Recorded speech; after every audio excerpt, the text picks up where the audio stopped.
ma- comme ça. Vous enregistrez, Madame Lévy? Oui, je viens de le lancer. Eh bien, c'est super. Et vous pouvez toujours m'interrompre s'il y a des questions. Pas Et de donc, problème. la possibilité de. Comme ça.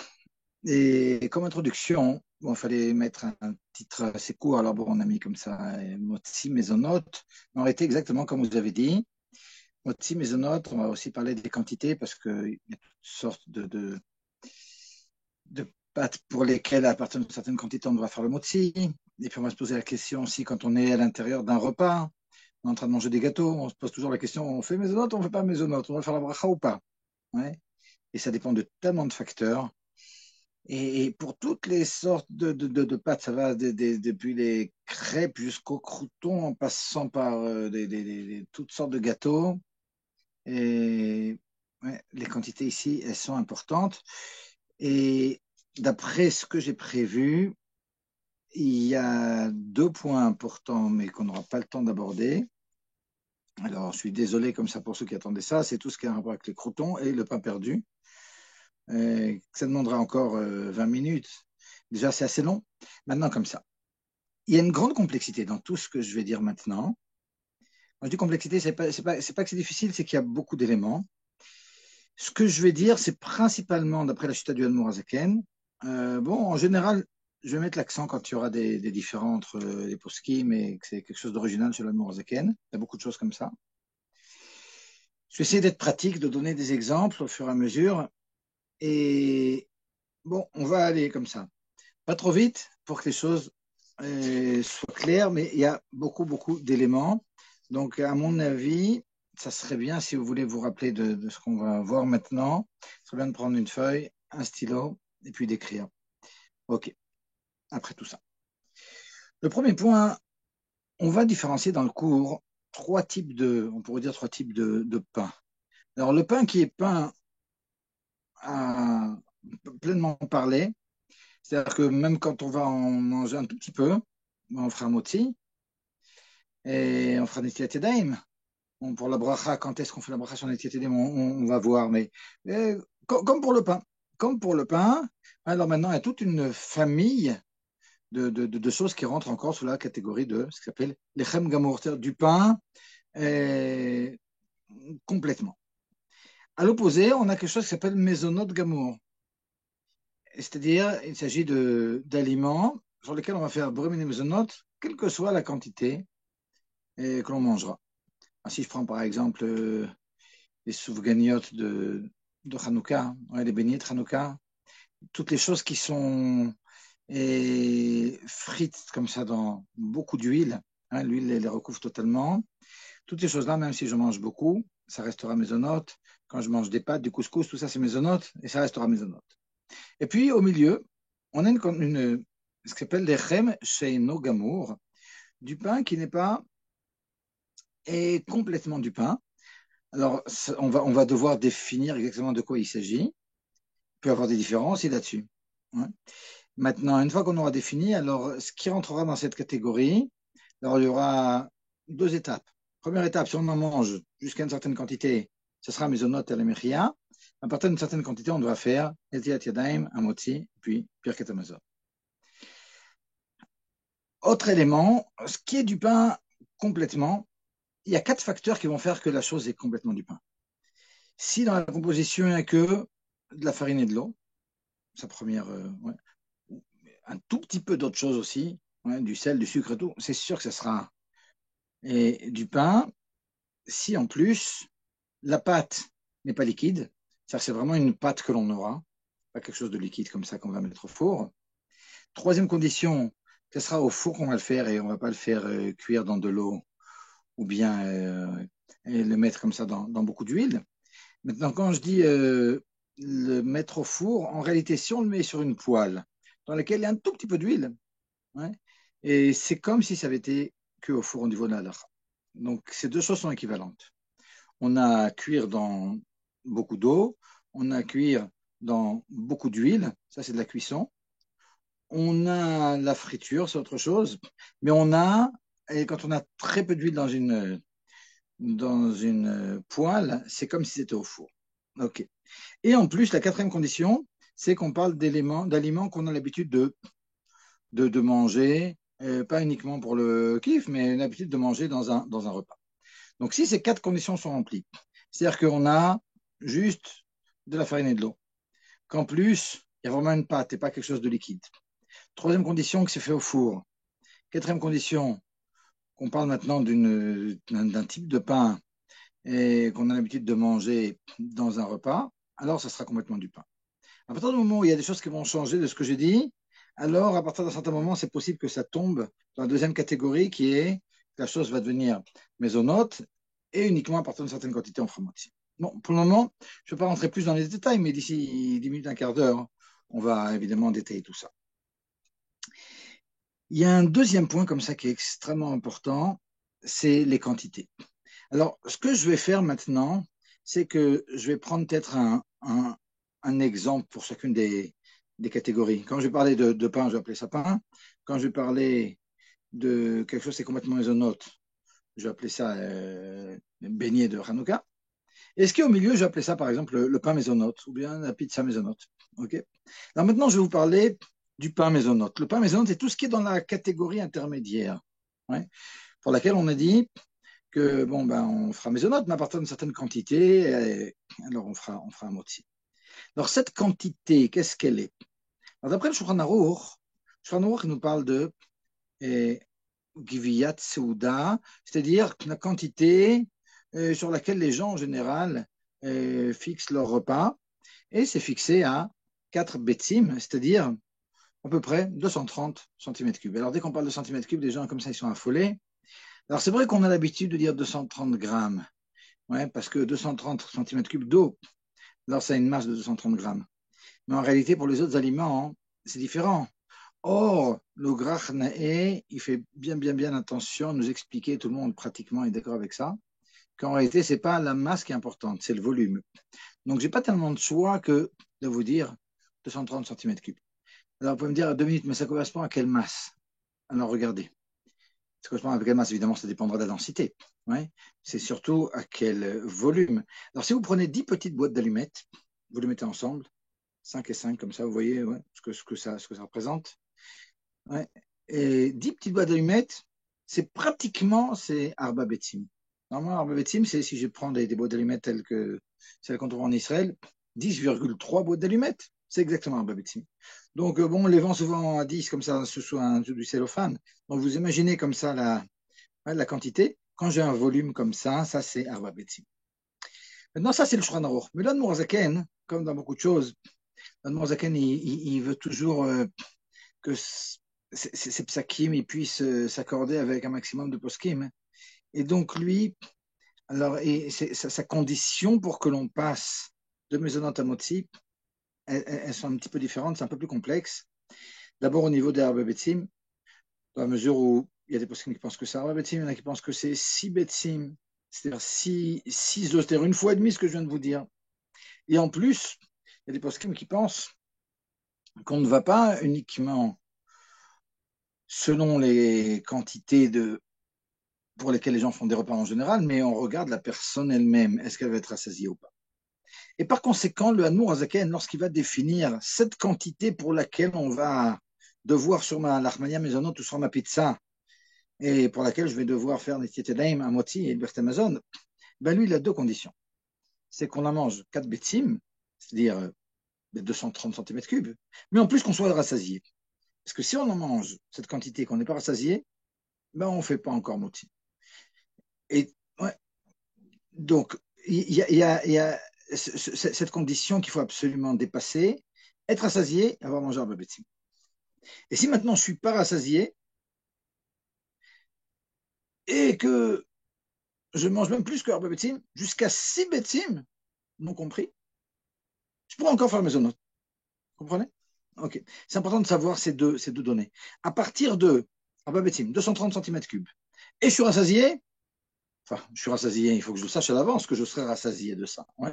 Parce qu'on doit faire Netilat Yadayim et Amoti avant de commencer à manger. Ouais. Mais il faut savoir évaluer et donc, bon, il faut être intelligent. Oh, Tov, ok. Maintenant, un des grands problèmes, et là, ce que je vais vous dire, c'est quelque chose qui n'est pas connu et qui est assez révolutionnaire. On a dit qu'on allait d'après le volume. Ok, c'est un point. Et le deuxième point qui est très révolutionnaire, c'est que ce volume, on le prend d'après pratiquement tous les poskim, en tout cas le Zaken, c'est sûr. Mais ce que je dis, c'est vrai aussi pour les poskim sfaradim. Et il y a très peu de poskim qui ne sont pas d'accord avec ce que je veux dire maintenant. Ouais. Donc, même ceux qui vont après le Rav Ovadia, qui vont après le Mishnah Berurah, ouais.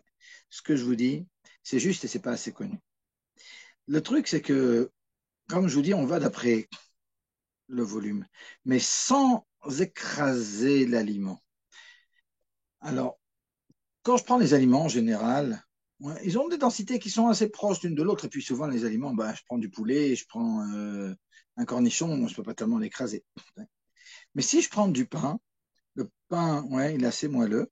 Et quand je prends ce qu'on appelle les larmaniotes, les petits pains comme ça, maisonnotes, ils sont très moelleux. Ouais. Et par conséquent, vu que l'on va d'après le volume et pas d'après la masse, alors les gens qui pensent que c'est 230 grammes, non, non, c'est pas 230 grammes. Le kazaït qu'on prenait pour 30 grammes, en réalité, si je prends mes petites larmaniotes, c'est-à-dire mes petits pains maisonnotes, quand j'en ai mangé 7 ou 8 grammes, je suis déjà arrivé, c'est tellement gonflé qu'avec 7 ou 8 grammes, je suis déjà arrivé à ce kazaït. Ouais. Ouais, le kazaït, c'est ce qu'il faut pour pouvoir faire la mirchiav al kalkala. OK. Alors souvent on dit 30 grammes. OK. C'est pas 30 grammes, c'est 30 centimètres cubes, un peu moins même, 25-26 centimètres cubes. Mais ça, on y est très très vite arrivé. Et le problème qui va sortir de là, je vais vous dire quel est le problème. C'est que souvent on se dit, OK, bon, je suis à un mariage ou je suis dans l'avion, je vais prendre du pain maisonnote. OK, c'est super de prendre du pain maisonnote. Maintenant, il y a beaucoup de problèmes quand je prends ce pain maisonnote. Disons qu'il est vraiment maisonnote, parce qu'on peut vous dire qu'il est maisonnote alors qu'on a les motzi, ça c'est encore un problème dont on va parler. Mais disons que le pain maisonnote est vraiment maisonnote et vous avez un truc badat, c'est tout, qui vous affirme que c'est du pain maisonnote et d'après l'Admour Zaken, ça existe cette notion de pain maisonnote. Donc, ok, très très bien. Mais malgré tout, ce pain maisonnote, on a dit que comme tout ce qui est dans la classe intermédiaire, c'est peut-être maisonnote, mais à partir du moment où j'en ai mangé 4 beitzim, alors je vais devoir faire Netiat Yadayim et à moitié, etc. Mais ces 4 beitzim, cette quantité de 230 cm3, quand on va prendre une petite lachmania, hein, dans l'achmania, il y a 12 beitzim. C'est-à-dire que il y a 12 kazaït, pardon. 12 kazaït, ça fait 6 beitzim. Donc 2 tiers de cette lachmania, c'est déjà la quantité pour laquelle je vais devoir faire motzi et birkat Amazon. Donc quelqu'un qui se dit, ok, bah, il n'y a pas de problème, j'ai une larmania maisonnote, ouais, donc mon petit pain maisonnote, ok, je vais le manger, super, je suis à un mariage, je mange mon petit pain maisonnote. Mais ouais, mais si tu le manges en entier, ton petit pain maisonnote, bah, tu as déjà dépassé le volume qu'il faut pour devoir faire un étiétélaïm, un motzi et birkat Amazon. Donc ça ne te sert absolument à rien, ton petit pain maisonnote. Ça, c'est le premier problème. Mais il y a un problème qui est beaucoup plus grand encore. C'est que l'Admor Azaken, il nous dit une autre chose. Il nous dit qu'en réalité, il y a autre chose qui peut faire que l'on aura besoin de faire Netiat Yadayim à Moti Bert Amazon. C'est le fait d'avoir mangé même un kazaït de ce pain maisonnote, mais avec toutes sortes d'autres choses qui vont accompagner le pain et qui vont faire que je serai rassasié. C'est-à-dire que non seulement, alors je viens de vous dire que si j'ai pris 2 tiers de mon petit pain, déjà, ben, j'ai dépassé le volume pour lequel je devrais faire Netiat Yadayim, Moti et Bert Amazon. Mais en plus, même si je prends un petit bout, je prends un quart de ce pain, mais j'ai pris de la salade et j'ai pris du poulet qui l'accompagne, etc. C'est-à-dire que je suis au mariage. Ouais, au mariage, ben, on sort rassasié en général. Alors le type, il se dit, ah ouais, non, j'étais à un cours, il ne faut pas manger plus que 2 tiers de l'armania, super. Non, mais tu n'as rien résolu, parce que tu ne manges pas tout seul ton pain. Alors, si tu manges ton pain et après tu manges le reste, ok. Mais là, tu manges ton pain avec la salade et avec ceci, avec cela. Ouais. Donc, en réalité, même si tu as mangé beaucoup moins que 2 tiers, si tu as mangé ne serait-ce qu'un kazaït de ce pain-là, mais que tu l'accompagnes de toutes sortes de choses et que tu es rassasié. Donc finalement, cette notion de pain maisonnote qui est très très sympathique, elle n'est pas tellement pratique parce que très très vite, on a dépassé les quantités requises pour faire motzi. Donc ça, c'est extrêmement important d'en être conscient. Ouais, et sinon, on passe vraiment à côté de quelque chose qui est important. OK. Et encore un point qui est important, si déjà on a parlé si déjà on a parlé et des masses, etc. Je reprends maintenant, je vais parler maintenant du pain, pas de la maisonnote, je prends du pain.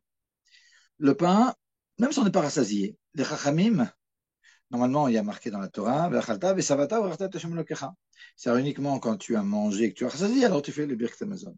Mais les chachamim ont fixé que même si on n'est pas rassasié, on a mangé du pain, un kazaïk de pain, donc 30 cm3, de quoi remplir une petite boîte d'allumettes, donc c'est pas énorme, un peu plus, une petite boîte d'allumettes. Et donc si j'ai mangé un kazaïk de pain, je devrais faire le birkat Hamazon. Mais en réalité, ce kazaïk de pain, il faut quand même le manger à un certain temps, ce qui s'appelle Kedé Achilat Pras. Ça, c'est une marloquette si c'est 3 minutes, 4 minutes, 6 minutes, 7 minutes. Ouais. Et en général, donc on fera attention, c'est un peu comme, ouais, on connaît cette histoire-là de la matzah qu'on mange à Pessah. Ouais. Là aussi, on a cette obligation de manger assez vite pour pouvoir faire le Beth Amazon et pas être dans une situation ambiguë. Et donc, il faut, pendant le repas, alors autant le faire au début, mais on n'est pas obligé de le faire au début, mais qu'on mange un kazaït de pain au moins en moins de 3 minutes pour pouvoir faire le Beth Amazon comme il faut. C'est-à-dire, mais il y a un autre point aussi qui n'est pas tellement connu. Et ça, je me base sur le Loar Birkataneinin d'Admoazaken pour vous dire ça. Et comme ça. Il y a une halakha dans le Shulchan Aruch qui est que certes, si on a mangé qu'un kazaït de pain, on fera quand même le Birkat Hamazon. Mais pour pouvoir faire la bracha quand j'ai avant manger mon pain, je fais une tiatelaim, ok. Je peux faire une tiatelaim sans bracha si je mange moins de kabeitza, moins de 2 kazaït. Je devrais faire la tiatelaim sans bracha. Ouais. Alors je peux le faire, mais souvent, bon, on mange de toute façon plus qu'à Beitza, et puis même on a l'habitude, on fait des initiatives, on ne pense pas à ça, puis on fait la bracha. Donc il faut savoir, seulement j'ai fait des initiatives avec la bracha, je suis obligé de manger, pas uniquement un kazaït de pain. Si je mange un kazaït, je dois faire le birkat Amazon. Mais si j'ai fait une initiative avec bracha, et que je ne mange qu'un kazaït et que je fais le birkat Amazon, très bien, mais seulement je refais une bracha le vatala pour une initiative. Une bracha que je n'aurais pas dû faire. Parce que la bracha n'était on ne l'a fait que si l'on va manger deux kazaït, c'est-à-dire un kabeitza. Ok. Mais ce n'est pas suffisant. De la même façon que le kazaït, il faut le manger en moins de 3 minutes, et c'est là que je fais rentrer le Loar Bertanénin du Admor Zaken. Les deux kazaït, il faut les manger en moins de 2 fois 3 minutes. Et le Rav Avraham Chaim Naé, il apporte au nom d'un des fils du Tzemar Tzedek qu'en plus, il faut que ces 2 fois 3 minutes, ils soient l'une après l'autre. C'est-à-dire qu'il faut qu'en 6 minutes, j'ai mangé mon kabetza. Bon, c'est pas énorme en réalité. Ouais. Comme on a dit, on va d'après le volume. Ouais. Et manger, même au début du repas, comme ça, pour pas après oublier, plus que 2 kazaïs de pain. Hein. C'est pas une grande histoire. Comme ça, alors, et on devra faire le Amazon à partir d'un kazaï de toute façon. Et en plus, ben, on aura fait de façon justifiée la bracha et la bracha à l'Etiatanim, parce qu'on aura mangé effectivement nos 2 kazaït en moins de 2 fois. Ok. Et je dois aborder maintenant un autre Raphaël, point. Ken. oui, juste on me demande de préciser pour les gens qui le savent pas, la quantité d'un kazaït. À peu près, c'est quoi? Ok. Un Comment on pourrait kazaït, l'évaluer? c'est à peu près ce qui rentre dans une petite boîte d'allumettes, un peu plus que ça. Mais sans qu'on ait besoin d'écraser le truc. Ouais. Donc, c'est pas énorme. Ouais, c'est à peu près 25 cm3. Mais bon, c'est vrai que les centimètres cubes, les gens ne comprennent pas tellement. Ouais. Et 25 cm3. Ouais. Et 3 fois 3, ça fait 9. Ouais, 3 fois 2, 27. Donc, si je prends un petit cube de 3 cm sur 3 cm sur 3 cm, ok, quand même, je vais vous dire ce que je veux dire. un chilat pras. Et, et 3 cm sur 3 cm, sur 3 cm, ça fait déjà 27 cm3. Donc vous imaginez, vous pouvez prendre une règle, un petit cube de 3 cm sur 3 cm, sur 3 cm, hein, le pain qui rentre là-dedans. Et pourquoi doit-on aller vite? C'est pas tellement aller vite, hein, Madame Dion, que de manger un kazaït. Un kazaït, c'est pas énorme. Hein. En 3 minutes, c'est pas énorme. Quand c'est de la matzah, alors bon, c'est un peu plus de tête. Je sais pas, ton prend son temps. Ouais, mais on mange pas qu'un kazaït. Ouais. On n'a pas dit que tout le repas, on doit le faire comme ça. On peut faire un repas sur 2 heures. Ouais. Mais au moins, comme ça rapporte le Magen Avraham, ben, au début du repas, comme ça pour pas oublier, on va prendre un kazaït. Quand on prend le motzi, déjà, le motzi que votre femme, que votre mari vous donne, déjà, en général, il a plus que cette quantité. Plus que ça, en général, le motzi qu'on va donner, il a même la quantité d'un kabeitza. Donc, il justifie même la bracha netiatim qu'on aura faite. Ouais. Donc, on mange le motzi en général au début, puis ça y est, on a dépassé amplement ces 2 petites boîtes d'allumettes. Comme ça. Ceux qui me demandent en grammes ce que ça fait, ben c'est justement le problème dont je parlais tout à l'heure. Je ne peux pas vous dire combien ça fait en grammes. Parce que si vous prenez du pain italien comme ça, qui est très, très, très condensé, alors ça peut faire, je ne sais pas moi, 25 grammes. Si vous prenez un truc qui est brioche comme ça peut faire 8 grammes ou 9 grammes. Donc je ne peux pas vous parler en masse, je suis obligé de vous parler en volume. Ouais, c'est pour ça que je vous parle du contenu d'une petite boîte d'allumettes, mais ce n'est pas difficile et de parler de 3 cm sur 3 cm sur 3 cm. C'est ça le kazaït. OK?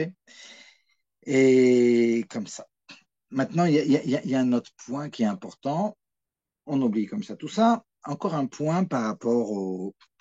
Par rapport au je sais que c'est un peu casse-tête de parler de volume et de trucs et de chiffres, etc. On va passer à d'autres choses. Mais là, il y a quelque chose qui est important, qui n'est pas tellement connu. Il y a beaucoup de décisionnaires, le Rif, et le Rambam et le Roche, qui comprennent de la Gemara que chaque fois que l'on va manger un aliment sur lequel on va faire Borobin Mezonot, si on a mangé un kazaït, on fera la mirya. Mais la halakha, elle n'est pas vraiment comme ça. Parce que Rabbeinu Yona et le Draham, ils pensent qu'il y a une autre condition. Et là, je vais expliquer quelque chose.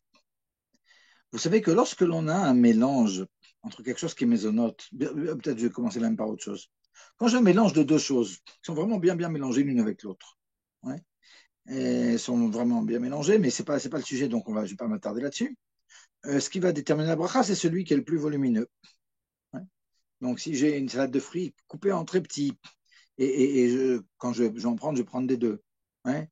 J'ai plus de haïs que de adama, je ferai haïs. Si je fais plus de adama que de haïs, je ferai adama. Ouais. Il n'y a pas de problème. Et vous pouvez me dire, non, mais haïs, ça remplit pas, ça comprend pas adama.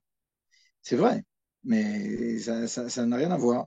Et à partir du moment où le mélange, le principal du mélange, c'est le Hetz, tout ce qui est en minorité, hein, et ben, il rentre dans la bracha. Ok. Mais ça, c'est vrai tant que je n'ai pas un élément qui est mésonote. Si maintenant je prends du couscous avec des petits légumes, pourquoi je dis des petits légumes? Parce que si j'ai une grosse pomme de terre que je prends toute seule, je ferai adama. Mais j'ai des légumes comme ça coupés et mélangés au couscous. Ouais. Même s'il y a plus de légumes que de couscous, dans la mesure où le couscous est mésonote, le mésonote, lui, il prend le dessus dans un mélange. Donc quand je mélange de mésonote avec d'autres choses, je ferai brûler mes mésonotes de toute façon. OK. Maintenant, qu'est-ce qui se passe si je prends, c'est vrai aussi pour un gâteau. Quand j'ai un gâteau dans lequel il y a peu de farine et d'eau, mais il y a toutes sortes d'autres choses. Dans le gâteau, les gâteaux américains, on met tout ce qu'on a dans l'armoire. On a du chocolat, on a mis du miel, on a mis des trucs. Ouais. Et finalement, dans ce gâteau, la soupe à croûtons, non, non, rentre pas dans la soupe à croûtons, c'est vraiment pas le sujet. Non, non, le but, il y a un cours sur les mélanges. Ouais.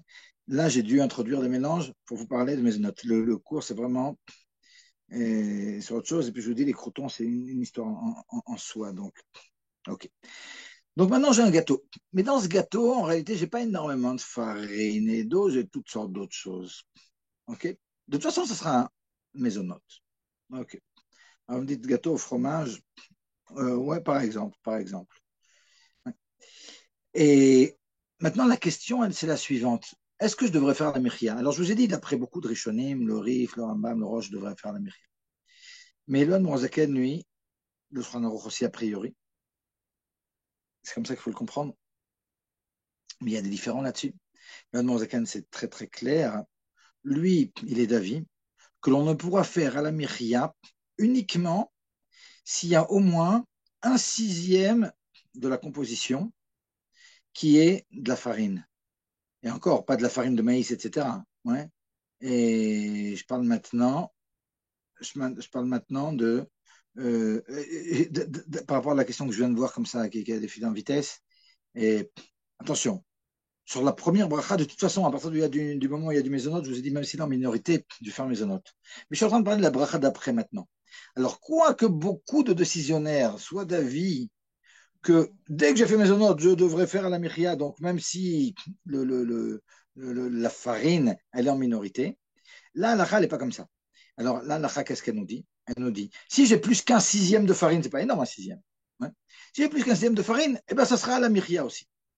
Mais si j'ai moins qu'un sixième de farine, alors là, j'ai un grand problème. Et qu'est-ce qu'il nous dit le Hanmourazaken? Et ça peut arriver, vous savez, dans les gâteaux qui sont des gâteaux à la crème, où j'ai déjà dans le gâteau lui-même, alors j'ai déjà beaucoup de chocolat et des cerises et des machins, etc. Mais en plus, j'ai gâteau, crème, etc. Et puis, hein. Et alors finalement, je me retrouve avec beaucoup moins qu'un sixième de kémar de farine. Ouais. Alors qu'est-ce que je dois faire? Et là, le Hadmour Azaken, il nous dit, ben, dans ce cas-là, tu es obligé de prendre un kazaït de vrai mésonote, c'est-à-dire du mésonote, du gâteau, du vrai gâteau avec beaucoup plus qu'un sixième, ouais. Un kazaït de mésonote, un kazaït de quelque chose sur laquelle la bracha achona, ce sera boren fashot. Alors, ça peut être de l'eau si on a soif, ça peut être une tomate, ça peut être ce que vous voulez, ouais. Et je prends maintenant mon gâteau, et après, je devrais faire et à la mechia et boren fashot. Non, il y en a beaucoup qui me disent, ok, mais si j'ai pas tout ça, j'ai juste le gâteau. Ouais. Et bien, si j'ai juste le gâteau, alors on fait ça comme devinette. Qu'est-ce que vous pensez? J'ai pris mon gâteau, j'ai moins qu'un sixième de farine. L'Admon Zaken m'a dit il fallait que je prenne aussi du mésonote et du chakol ou du adama, un truc sur lequel je vais faire bonne fachot. Mais j'ai pas. J'ai juste mangé mon gâteau. Qu'est-ce que je dois faire après? À la miria, bonne fachot. Qu'est-ce que vous pensez? Ok, on vous a fermé le micro. Ok, ben, c'est mieux comme ça. Parce que l'Admon Zaken dit ben, dans ce cas-là, on fait aucune bracha achona. Si mon gâteau, on a tendance comme ça, on n'aime pas ne pas faire de bracha. Non, on ne fait pas brûler fachot, on aime shot, on ne fait pas de bracha. C'est ce que dit le Admor Zaken dans le Louar Birkot Haneinin. C'est pas rapporté ni dans le Shulchan du Admor Zaken, ni dans le Seder Birkot Haneinin du Admor Zaken, mais c'est rapporté dans le Louar Birkot Haneinin du Admor Zaken. Dans ce cas-là, on ne fera pas de bracha chona. Alors ça fait mal. Ouais, on n'aime pas ces situations. Mais c'est la halakha. Ok. Et qu'est-ce que je voulais encore vous dire? Ouais, encore un point. Un point qui arrive souvent. Les types, ils sont comme ça au restaurant, il est au restaurant avec sa femme, le type, et puis il va prendre une pizza maisonnote, ok. On va voir pourquoi elle est maisonnote après. Ouais. Mais c'est une pizza maisonnote. Ok, avec, ça a été fait avec du lait, du machin, ok, super. Alors quoi, qu'est-ce qu'on fait là-dessus? Ben, maisonnote, puisque c'est une pizza maisonnote. C'est vrai, mais assez vite, et on devra faire Netiet Yadayim, Amotzi, et puis Birkat Amazon quand on prend la pizza maisonnote. C'est quoi assez vite? Ben, si on a pris 230 cm3, alors je sais que centimètres cubes, vous ne comprenez pas, moi non plus. Ok, c'est un volume, si je prends ma pizza, je la plie, hein, ça va faire mes 10 boîtes d'allumettes. Ok, combien de tranches ça peut être? À mon avis, je ne sais pas, bon, ça dépend des pizzas, il y a des fines, il y a des. Ouais. À mon avis, à partir de 3 tranches déjà, euh, on y est presque, ou on y est déjà. Alors bon, alors je ne parle pas de ceux qui prennent une demi-pizza ou une pizza entière. Ouais, alors là, ils y sont complètement. Ok. Mais au début, moi, je ne pensais pas à ça. J'ai fait mes notes, je ne connaissais pas la halakha, ou bien je pensais que j'allais manger peu, et puis bon, une pizza, ça pousse la pizza. Et puis d'un coup, je me dis, waouh, mais là, j'y suis presque. J'ai pris déjà 2 tranches et demie, puis j'ai envie d'en prendre encore 2. Qu'est-ce que je fais? Et là, le Hadmour Azaken, alors attention, c'est vraiment important ce que je vous dis. Et ce que je vous dis, c'est d'après, c'est que le Hadmour Azaken, il a écrit 3 fois les halachot du Birkot HaNe'enin. Il les a écrits dans son Shulchan Aruch. Après, il les a réécrites dans le Louar Birkot HaNe'enin. Et après, il a réécrit Seder Birkot HaNe'enin. Une des différences, il explique, il a donné beaucoup de crédit au possède qui est appelé le Magen Avraham dans un premier temps. Et puis après, avec l'âge, il lui a donné un peu moins de crédit dans la lacha. Et souvent, donc, il se permet d'être relègue sur lui. Et c'est une des raisons pour lesquelles, et dans Seder Birkat HaNe'enin, et le Noirzaken, souvent, il est pas possède comme il est possède dans son Shulchan Aruch. Donc, ce que je vais vous dire maintenant, c'est vraiment la halakha pour le Noirzaken. C'est pas ce qu'il écrit dans son Shulchan Aruch, mais c'est ce qu'il écrit dans le Seder Birkat HaNe'enin. Alors, il parle maintenant de quelqu'un qui a commencé à manger du pain maisonnote. Le type, imaginez, hein, cas de figure, il est au mariage, il a mangé du pain maisonnote, et puis tout d'un coup, son copain lui dit non, mais j'ai entendu un cours où tu sais qu'à partir de 2 tiers de l'Armania, déjà, il faut que tu fasses Netiat Yadaim, et puis si, même si tu manges un tout petit peu, mais avec toutes les salades que tu vas manger là, et c'est sûr que tu devras faire moti et Bert Amazon. Ok, qu'est-ce qu'il fait le type? Il a commencé déjà, il a déjà fait Bromen Mezonot. Alors s'il n'est pas arrivé encore, et c'est important de préciser ça, s'il n'est pas arrivé encore à ces 4 bêtimes, il fait à la mechir à laquelle là, il attend un petit peu, 2-3 minutes, il refait Netiat Yadaim, il fait maintenant un motzi et il va manger un lachmania mezonot ou sa pizza, etc. Mais il faudra maintenant qu'il mange à nouveau 4 bêtimes, c'est 230 cm3. Ce qu'il a mangé avant, ça ne l'aidera pas. C'est-à-dire, il doit prendre à nouveau. S'il fallait 4 tranches de pizza, il en avait mangé 2,5, ça lui fera 6,5. 2,5 au début, et ouais, donc au niveau calorifique, il ne va pas bien s'en sortir, mais c'est le prix, c'est ce qu'exige le Noirzaken. Donc j'ai commencé en faisant la bracha Borem Nemzonot sur un aliment pour lequel, à partir d'une certaine quantité, il faut faire Netiat Yadayim, un motzi et Birkat Hamazon. Et je décide finalement d'en manger cette quantité-là, mais j'ai déjà commencé. Je fais à la mechia, si j'ai déjà mangé au moins un kazait. J'attends un petit peu. Je fais Netiat Yadayim, un motzi, et je dois manger 4 bétim, 230 cm3 de cet aliment, et, et je fais le Birkat Hamazon. Maintenant, si on n'a pas la force de manger ça, on peut faire autre chose. On fait une diète, on fait ce qu'on a dit, on un peu on fait un moti, mais un moti, on fait sur du pain, tout simplement. On fait sur du pain, et puis un casaïque de pain, hein, avec tout ce qu'il va manger en plus, et ben, ça suffira pour pouvoir faire le Bert Amazon. C'est-à-dire, et donc il pourra manger, continuer la Maison. Et finalement, vous voyez, la Maison, elle ne nous aide pas tellement, là, elle a même joué des tours. Ok. Mais si maintenant le type, c'est un autre cas de figure. Ah, non, le pain de mie, tout de suite, je finis juste ce que je dis et je vais vous parler du pain de mie. Ouais. Et si maintenant le type, il a commencé, il est dans son restaurant, puis il a déjà mangé 3-4 parts de pizza, sa femme lui dit, non, mais tu sais que tu es déjà arrivé, mon coco, à 230 cm3. Ouais. Ben, dans ce cas-là, il n'a pas le choix, et disons bon, il a fini son repas. Ouais. Il n'a pas le choix que de faire le Birkat Hamazon, même s'il n'a pas fait au début. C'est pas obligé que la bracha du début et celle de la fin, hein, elles correspondent. Ouais. Donc même si on s'est trompé, on a fait au début mais mésonote et on aurait dû faire un motzi, c'est il fera Birkat Hamazon après. Madame Scholz, j'ai juste vu votre nom, mais j'ai pas vu comme ça la question, si vous pouvez comme ça la faire passer. Mais pour la question du pain de mie. Le pain de mie, c'est exactement ce que j'ai dit tout au début. Dans la mesure où on va d'après le volume reste toujours 230 cm3, seulement la masse, elle sera bien moindre. Est-ce que je vous ai dit avec l'armagnotte maisonnote comme ça qui sont bien moelleuses? Donc avec du pain de mie, on arrive très très vite à ces 4 bêtimes, à ces 230 cm3. Vous comprenez? Encore une fois, parce qu'on ne doit pas écraser le truc. Alors c'est vrai que le Rav Nae, il ne pense pas comme ça, mais tout le monde l'a repoussé, même dans le Mont Chabad, quant à ce point-là. Ouais. Et tout le monde est d'accord. Un des premiers, c'était le Rav Pessah Frank, qui a écrit ça, et puis après, tous les poskim, et les poskim Sfaradim, le Rav Mazouz aussi, mais les poskim Chabad aussi. Tout le monde est d'accord qu'on ne doit pas prendre le pain de mie et puis l'écraser et puis voir maintenant combien il va faire de volume. Non, non, on le prend tel quel. Ouais. Évidemment, le trou dans le béguéla, on ne le compte pas. Si j'ai un borécasse avec un grand trou à l'intérieur aussi, je ne compte pas ce grand trou. Ouais. Mais les petites pores qu'il y a à l'intérieur du fait que bon, il y avait du gaz carbonique qui a fait que le truc bon, il a gonflé et puis il est plein de vide. Et ça, on s'en moque, on va d'après le volume tel qu'on le voit.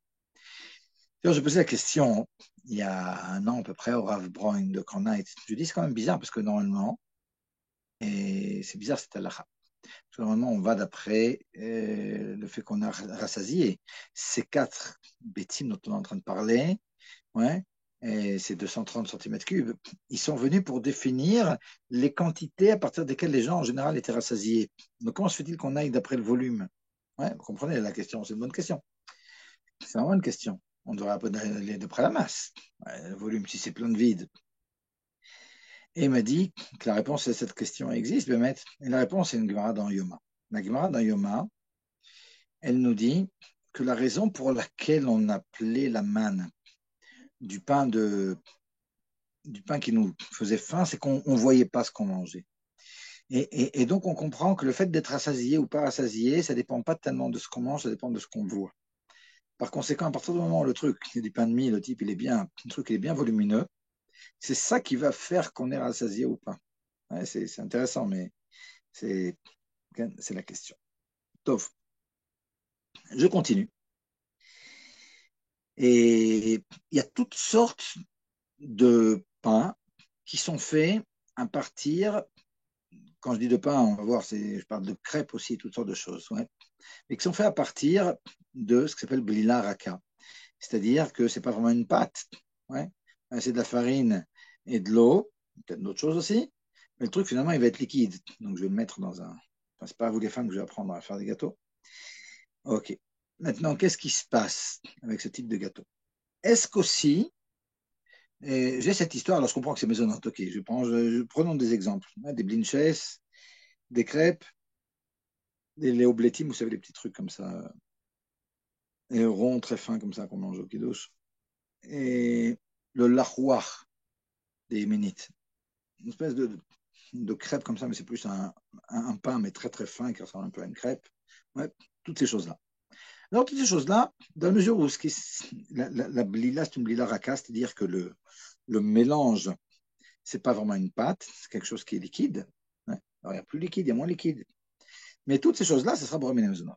Mais malgré tout, toutes ces choses-là, même qui sont liquides, dans la mesure, et là, ce que je vais vous dire, c'est vraiment une grande khumra de Noirzaken. Il y en a beaucoup qui ne sont pas d'accord avec cette khumra, mais le Noirzaken, dans la mesure où il y a quand même certains rishonim qui sont d'avis que même sur ces trucs-là, à partir de 230 cm3, on va devoir faire Netilat Yadayim au Tibert Amazon. Alors qu'est-ce qu'on fait si maintenant il y a quelques poskim qui pensent comme ça?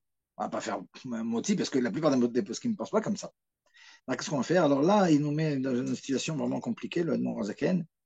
Il nous dit, ben sache que pour toutes ces choses-là, la plupart des poskim, ils pensent qu'il n'y a pas du tout de Netilat Yadayim, moti et Bert Amazon pour ces aliments-là. Parce que c'est pas une pâte. Mais il y en a qui pensent que oui. Alors il nous dit, on devra en manger moins que ces 230 cm3. Mais si tu veux en manger une grande quantité, ben, tu seras obligé de prendre du pain, de faire un motzi et dans la souda manger tes crêpes, etc. Ouais. Donc là, c'est vraiment un problème parce que même quand on va manger des crêpes, on va devoir se prendre la tête avec du pain. Ouais. Alors, on aimerait bien manger des crêpes comme ça. Et puis, bon, maintenant, pour arriver à 230 cm3 de crêpes, il faut en manger beaucoup. Mais c'est vrai, même ça, il y en a qui vont en manger beaucoup. Ok. Là, maintenant, je voudrais quand même rapporter une petite précision. Alors, je sais que à force de détails, on peut un peu se perdre. Et là, dans le développement, je sais que ça commence à être un petit peu complexe, mais malgré tout, c'est quelque chose qui est tellement pratique, ce que je vais vous dire maintenant, qu'il faut absolument suivre, et s'il faut, je le répète. Qu'est-ce qu'on a dit tout à l'heure? On a dit tout à l'heure que lorsque je prends ce pain intermédiaire, qui n'est pas du vrai pain sur lequel je fais tout de suite motzi, qui n'est pas non plus des pâtes sur lesquelles je ne ferai jamais motzi, mais qui est ma lachmania maisonot, ma pizza, sur laquelle je fais mes notes, mais à partir de 230 centimètres cubes, je vais faire Nitiat Yadayim Motiv et Birkat Amazon. Ouais. Il y avait une autre halakha, si vous vous rappelez, que ce type de pain, même si j'en prends qu'un kazaït, mais que je le mange avec des salades et toutes sortes de choses, du poisson, si je prends les mots du Admorazaken, il parle de poisson, de viande et de fromage. Alors, il y en a beaucoup qui expliquent que c'est aussi pour des salades, etc. Mais ok. Donc, avec de l'accompagnement, eh ben, j'ai même pas besoin d'en prendre 230 grammes. Si j'en ai pris même un kazaït, avec tout en accompagnement, bah, tout de suite, et je devrais faire de toute façon moti et bertamazon. Alors maintenant, la question se pose, mon lachouar en question. Le lachouar témani dont je vous ai parlé, moi, je vous dis, c'est une espèce de crêpe, mais qui est une pâte de pain, quoi. Il n'y a pas ni de lait, ni quoi que ce soit.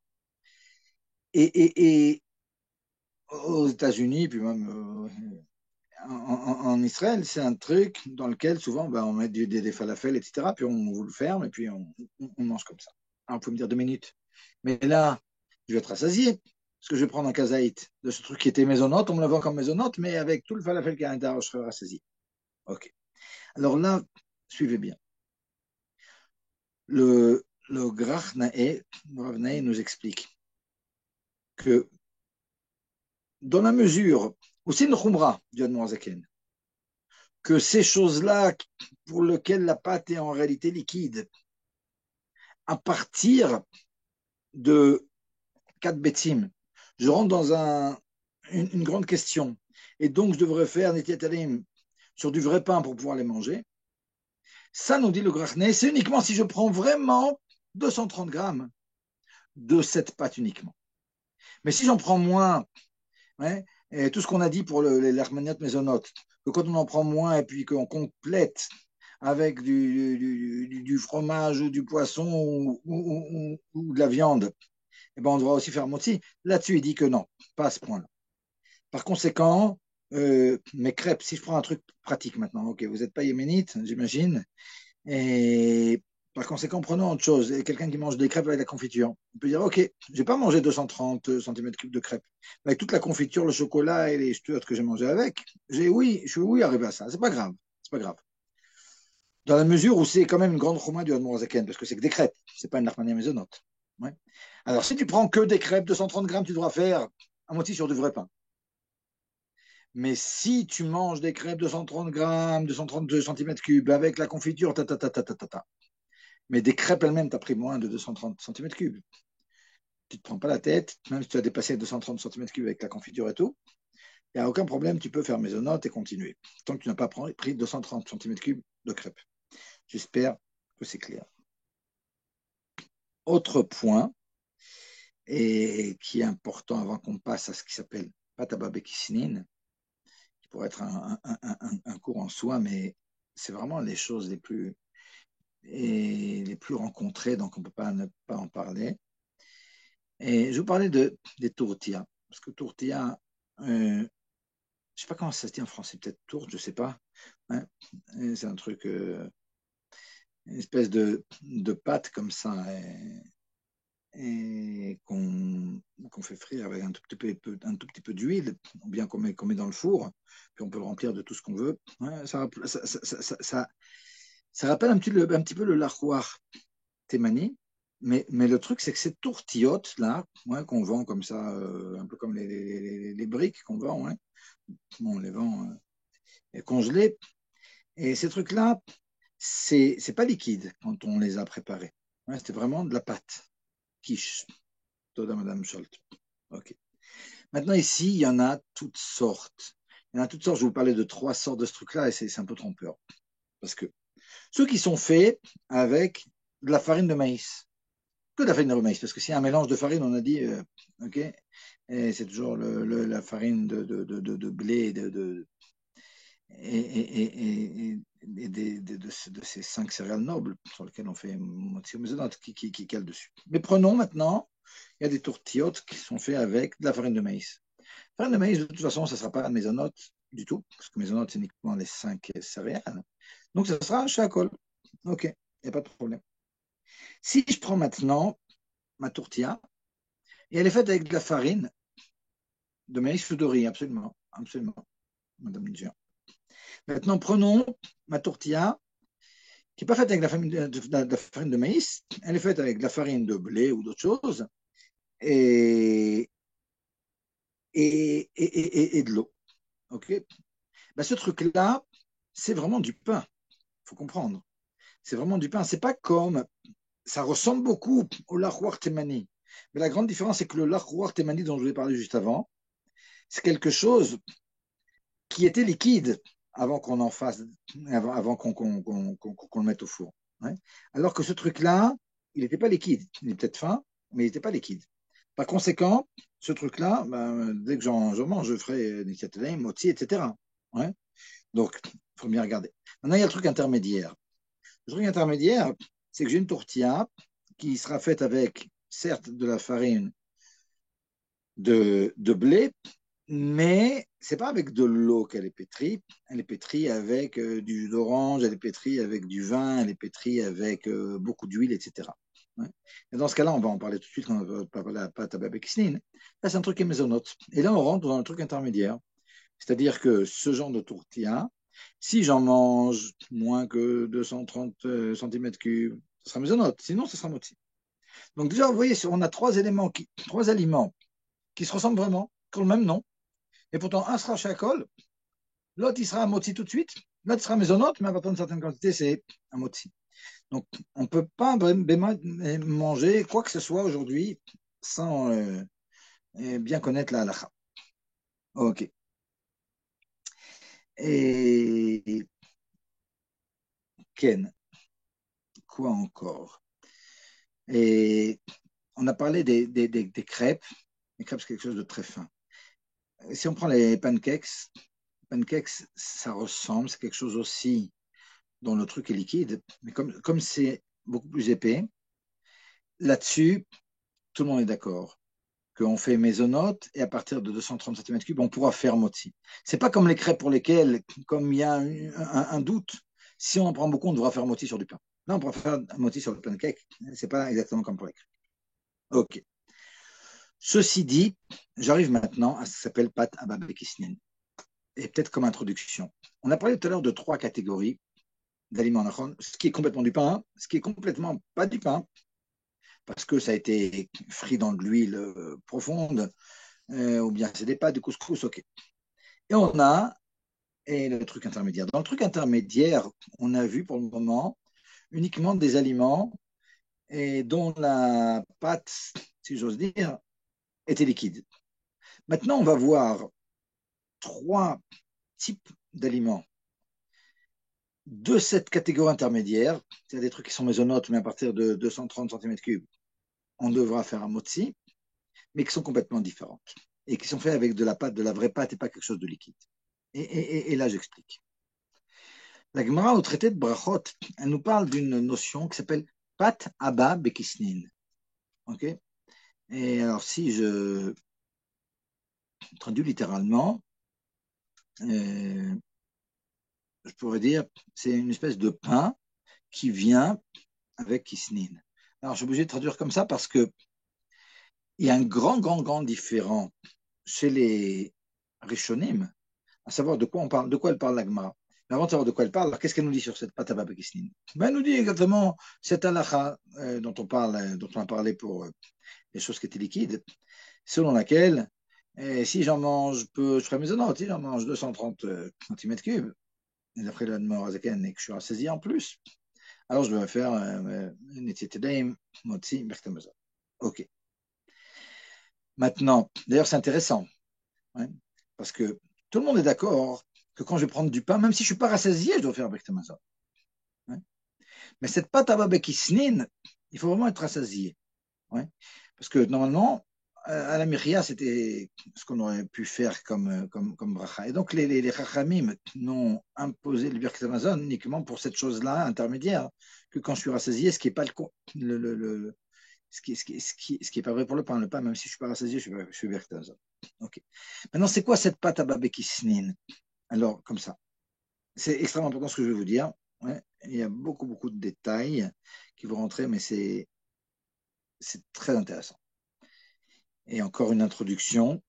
je sais qu'il est déjà 11h moins 5 et on dirait qu'on commence le cours. Ouais. Et comme ça, je vous dis, il y en a pour encore un quart d'heure au moins. Ouais. Mais il y a beaucoup, beaucoup de Chidushim, surtout de la Mordaken, dans ce que je veux dire maintenant.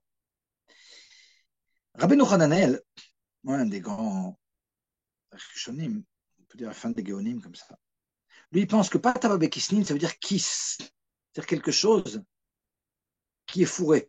Une kiss, c'est un porte-monnaie. Donc il dit, bah, c'est une pâte qui est retournée. C'est de ça qu'il s'agit. C'est-à-dire que d'après lui, maintenant j'utiliserai le terme pâte à babékisnine, pour vous parler de la catégorie intermédiaire, dont on a déjà parlé, mais on en a parlé pour des choses qui sont faites avec une pâte qui était liquide.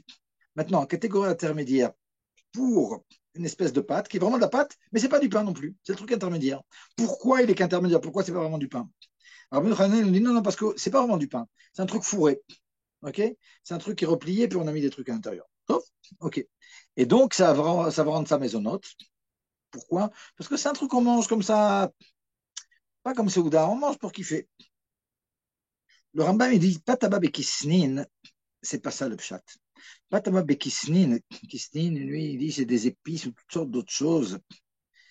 Et ce qui veut dire, c'est que cette pâte à babekisnine, c'est pour nous dire, c'est pas du pain qui est fait uniquement avec de l'eau. C'est du pain qui est fait avec, alors, comme ça, quand il explique, il dit, avec du miel ou de l'huile ou du lait, ou bien dans lequel on a mis beaucoup d'épices. Ouais. C'est de ça qu'il s'agit d'après le Rambam. Donc, pas une histoire de truc fourré, parce que d'après Rabbeinu Hananel, c'était une vraie pâte à pain, c'est-à-dire farinéo, mais à l'intérieur de la pâte. J'ai mis toutes sortes de fruits, etc. Puis j'ai refermé la pâte. Après le Rambam, non, c'est autre chose. J'ai pris de la farine, mais en plus de l'eau, j'ai mis comme ça de l'huile, du sucre, du lait, des jus de fruits, et du miel, des épices, etc. Ok, c'est ça la pâte à Bekissim.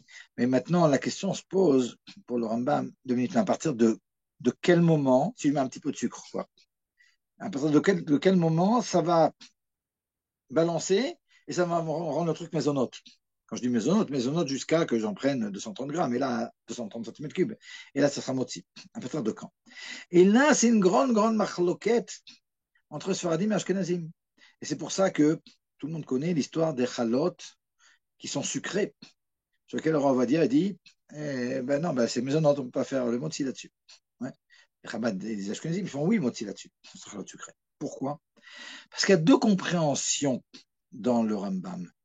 Il y a le Shulchan Aruch qui comprend, c'est même du fait qu'il y a une certaine ambiguïté dans le Rambam, mais on ne va pas rentrer dans ce lien-là.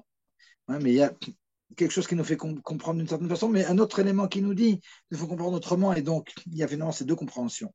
Ouais. Et le Shulchan Aruch, Rabbi Yosef Karo, lui-même, il s'interroge dans son livre Bat Yosef, comme ça, comment il faut comprendre le Rambam. Et finalement, lui comprend qu'à partir du moment où, en plus de la farine et de l'eau, j'ai mis assez d'huile ou de sucre ou de lait ou de jus de fruits pour que le goût il soit différent du goût du pain, différent de quelque chose qu'on ressent. Ça va faire balancer, c'est déjà maisonnote. Donc vient, on va dire, il va vous dire, pour les Sfaradim, ah, ben les chalotes sucrées, c'est maisonnote. Ok. Et il y en a même parmi les Sfaradim qui ne sont pas tout à fait d'accord, parce que le Minak d'Afrique du Nord, par exemple, c'est oui de mettre du sucre dans les chalotes et faire motzi, mais bon, s'il y a des personnes comme ça qui sont sfaradim et qui veulent savoir, ouais, je pourrais leur dire. Mais après, le roi va dire, en tout cas, déjà, quand on commence à sentir un goût différent, ça sera maisonnote.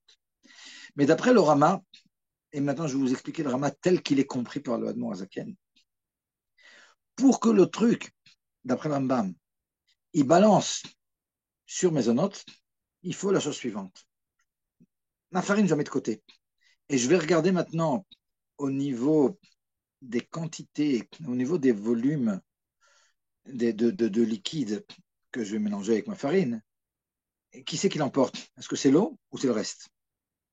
Alors, s'il y a plus d'eau que de reste, ce que j'appellerais, c'est les œufs. J'ai oublié les œufs aussi.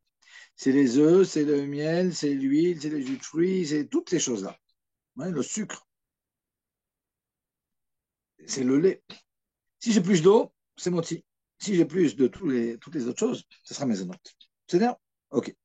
Donc, pataba bekisnin, d'après le Admorazaken, tel qu'il comprend le Rambam, c'est une pâte qui a été pétrie avec beaucoup d'autres choses que de l'eau. Ok. D'après Ravaï Gaon, pataba avec kisnin, kisnin, ça veut dire kosses. Kosses, ça veut dire quelque chose qui est craquant, qui est croustillant. Ça peut être de l'eau et de la farine, mais si c'est croustillant, et les matzot. Oh, Madame Dion, j'avais peur que quelqu'un pose la question, hein, les matzot. Ok, je vais vous répondre aux matzot. Les matzot, hein, dans la mesure où c'est le pain de Pessah, alors Bémet, il fait exception. Mais alors là, on sera obligé, on fera l'exception, puis on le considère comme du pain, d'après le Rama même, pendant toute l'année. Mais là, on sera obligé de faire une distinction d'esprit. C'est-à-dire, on peut avoir quelque chose qui ressemble énormément au matzot, mais du fait qu'il y ait un peu d'épices, et ben, le truc, on le mange pas pour en faire un repas. On le mange en général pour kiffer comme ça. Hein, et ça oh, non, non, c'est sûr, c'est sûr. Vous voulez qu'on rentre dans les matzot, on peut rentrer dans les matzot. Hein.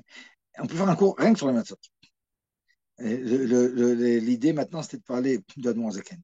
Parce que sur les matzot, il y a, il y a énormément à dire. Et il y a l'avis des Sfaradim, selon lesquels c'est motzi juste pendant Pessah. Il y a l'avis du Rama, selon lequel c'est motzi toute l'année. Il y a l'avis du Rav de Eliyahu, selon lequel c'est motzi depuis Pessah jusqu'à Pessah Sheni. Mais après Pessah Sheni, ça devient mésonote. Mais ce n'est pas le but maintenant de faire des encyclopédistes.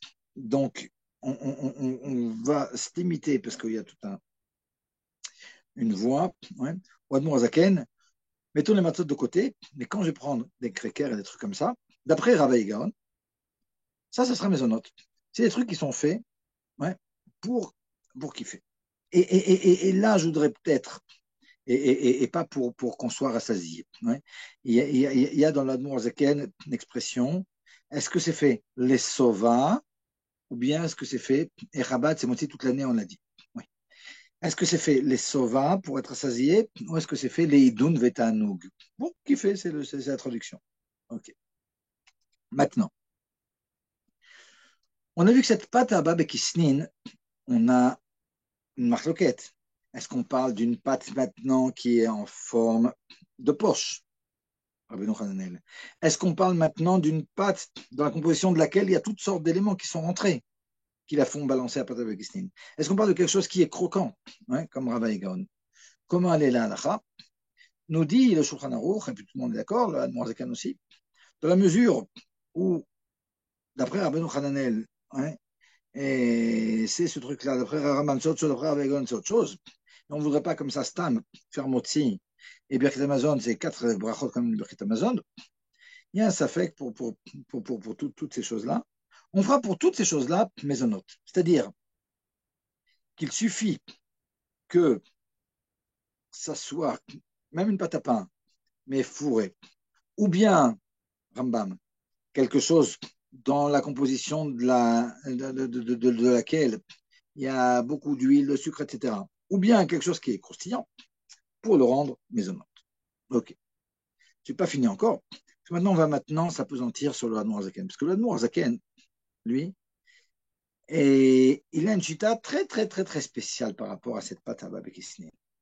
Et je veux dire quelle est sa chita. Et, et, et, et en quoi ça va nous changer complètement la vie dans beaucoup de choses. Le Hadmour Zaken, il dit comme ça quelque chose que personne ne dit, et qui est vraiment du roi Kodesh. Il dit, sachez que la vie de Rabbeinu Hananel, sur laquelle pâte à babekisnine, c'est une pâte fourrée, tout le monde est d'accord avec lui. Pourtant, c'est parce que dit le Shulchan Aruch, lui, il présente ça comme une marloquette.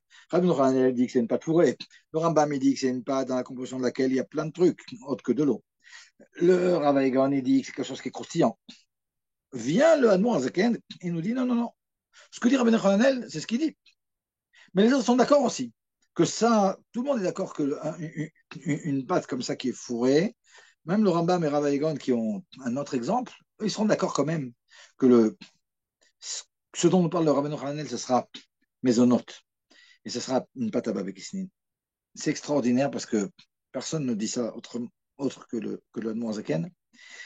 On a retrouvé ces 50 dernières années des responsables du Rambam et des responsables de Rav Eigon qui, dans leurs ouvrages, autres ouvrages que leurs responsables, ils expliquent autrement la pâte à babekisnin. Et ben dans leur responsable, quand on leur demande, il dit non, non, pâte à babekisnin du Rabbeinu Hananel, c'est aussi pâte à babekisnin.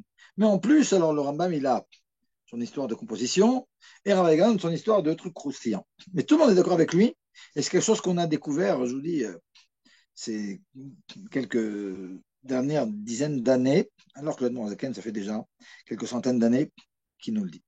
Et on va voir à quel point c'est important de comprendre que tout le monde est d'accord avec Rabbeinu Hananel, c'est très important. En ce qui concerne le Rambam, nous dit le Zaken, et je ne suis pas maintenant en train de faire un cours universitaire, tout ce que je vous dis, je ne le dirai pas s'il n'y avait pas des applications dans les brachot qu'on va faire tous les jours. Ouais. Donc là, c'est une petite introduction, mais après, on va voir toutes les implications de ce que je dis. Parce que pour le Shulchan Aruch, lui, c'est clair. Maintenant, qu'on prenne un truc fourré, qu'on prenne un truc Rambam, c'est-à-dire avec beaucoup d'huile, etc., ou qu'on prenne un truc croustillant, ça sera maisonnote. Ok, très simple. Mais pour la Mourzaken, c'est un peu plus complexe. D'une. Et de deux, il y a une question à savoir si maintenant je mange un de ces trucs à l'intérieur de mon repas, hein, sur lequel j'ai un repas de Shabbat, j'ai fait moti sur du vrai pain, et maintenant je vais prendre un truc comme ça. Est-ce que je vais devoir faire la bracha ou pas? Et la réponse à la question, elle demande toute cette introduction que je suis en train de faire. Ouais. Alors, on nous dit maintenant, le Zaken, ok, pour tout ce qui est des trucs fourrés, c'est complètement maisonnote, à moins que tu en manges une quantité de 230 cm3. Et par conséquent, si tout le monde est d'accord, quand tu vas en manger à l'intérieur de ton repas, c'est sûr que tu vas brûler une note. Et là, je vais expliquer quelque chose. Le Rav Abba Shaul, lui, il va avec la compréhension du Shulchan Aruch jusqu'au bout. Et il dit, dans la mesure où il y a une marloquette et on fait maisonnote sur chacune de ces trois catégories.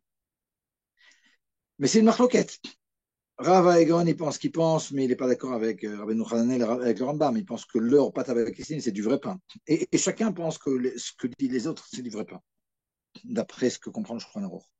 Et donc le Rav Shaul, il te dit, attention, si maintenant tu es à l'intérieur d'une seouda sur du vrai pain, et que tu vas manger une pâte à babikisnine, qui n'est pas pâte à babikisnine que d'après Rav Hananel, une pâte fourrée, ou que d'après le Rambam, ou que d'après Rav Egon, tu ne feras pas la bracha pour ramener les autres.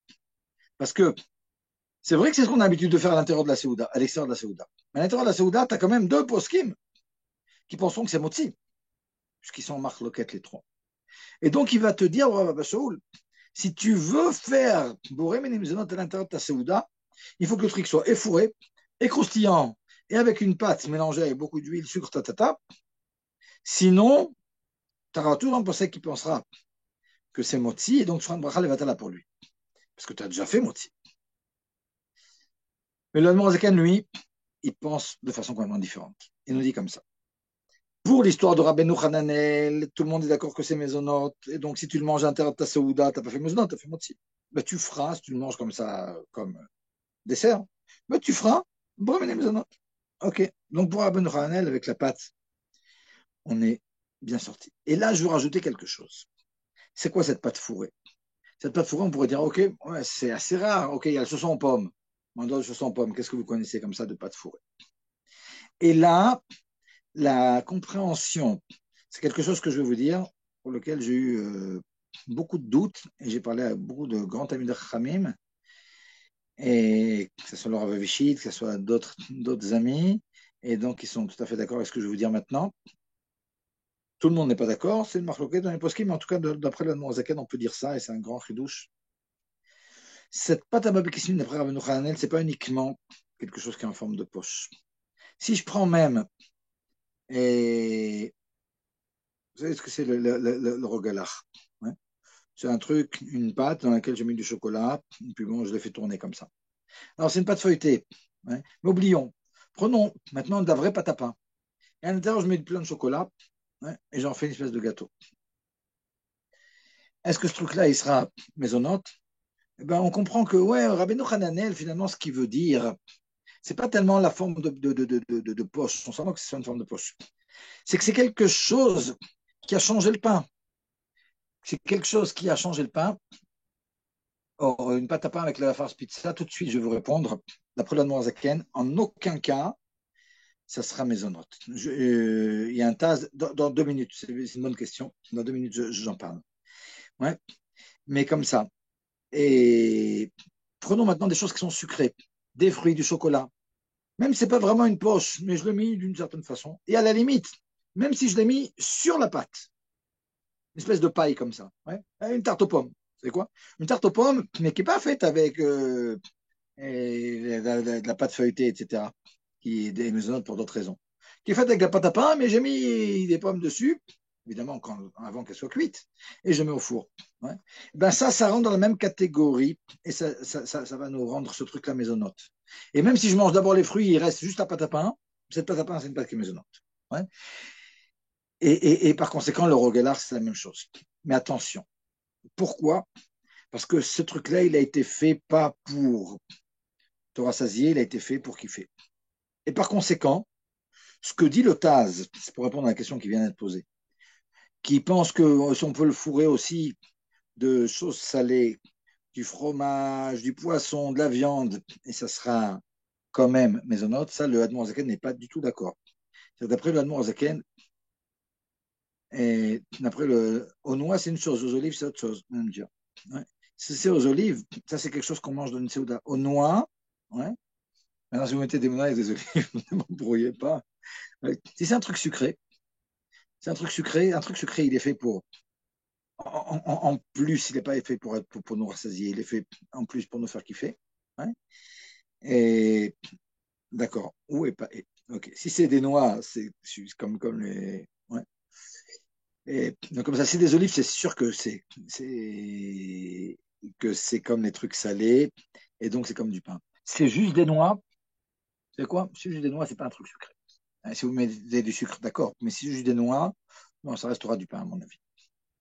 C'est-à-dire, maintenant, et donc, dans cette catégorie comme ça de Rabbeinu Hananel, et si j'ai fourré de trucs qui sont salés, etc., le Admor Zaken, quoi que le TAS pense que ça sera maisonnant, d'après le Admor Zaken, c'est motzi complètement. Donc, on met ça de côté. OK? Il faut que ce soit des fruits ou du sucre ou du chocolat, etc. Enfin, du sucre. Du chocolat ou des fruits et pas juste un petit carré de chocolat. Hein. Je mets un petit carreau de chocolat dans une challah. Ouais, la challah, elle restera là. Il faut que ce soit quelque chose de. Ouais, on ressent que c'est important. Ouais. Pas plus que le pain. Hein. Malgré tout, ça devient un pain au chocolat. C'est pas un pain avec un truc, c'est pas la galette des rois, des goïms. Ok. Maintenant, ça, c'est pour Rabbeinu Hanel. Et donc, ce truc-là, si je le mange dans la Souda, ça sera aussi maisonnote, parce que tout le monde est d'accord avec Rabbeinu Hanel. Prenons maintenant la chita. Ben, même, je vais essayer de faire ça encore en 5 minutes. Et je ne vais pas non plus vous saouler trop, quoique les gens peuvent partir aussi. Mais bon, c'est pas sympa. Et bon, je vais essayer de faire ça. Prenons maintenant quelque chose qui n'est mésonote que d'après le Rambam. Parce que dans la composition de la pâte, j'ai mis toutes sortes de composants. Alors déjà, il faut que je dise quelque chose qui est important. On a dit que ce qui est important pour le Rambam, c'est qu'on est plus, pour le Admorzaken, c'est plus. On met la farine de côté, composants sucre, lait, jus de fruits, huile, etc., que d'eau. Ouais. Quand je prends la pâte feuilletée, dans la pâte feuilletée, il y a tellement de margarine que de toute façon, je rentre dans cette catégorie.